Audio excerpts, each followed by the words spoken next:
বাজার নাই, শান্তিতে খাবার নাই। আজকে মাসের 7 তারিখ, গত মাসের বেতন কবে আসবে সেটারও নিশ্চয়তা নাই। আমি প্রথমে আমার হাতে শান্তিতে মাইকটা দিয়ে চলে গেছে। আপনাদের আজকে শ্রম মন্ত্রণালয়ের যে মিটিং ছিল, আপনারা যে 4 জন প্রতিনিধিকে নির্বাচন করেছিলেন, সেই 4 জন প্রতিনিধি গেছিল, তার সাথে আরো 15-20 জন গিয়েছিল।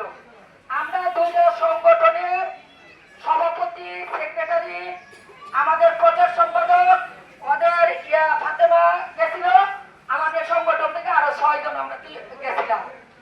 যাওয়ার পরে এখন মন্ত্রণালয় মিটিং ডাকছে, আমরা চিঠি পাইছি, চিঠি অনুযায়ী কিন্তু আমরা আমাদের দায়িত্বের জায়গা থেকে সঠিক সময়ে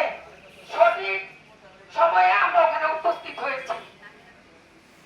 আমরা 2 জন মানুষ আমাদের প্রতিনিধি ভিতরে ঢুকতে পারছিলাম, আমি আর শান্তনা। আমাদের সেক্রেটারি 2 ফেডারেশনের 2 জন ঢুকতে পারে নাই, যেহেতু আমাদের চিঠিতে নাম ছিল না গতকালকে। আপনাদের 4 জন প্রতিনিধি ঢুকছিল।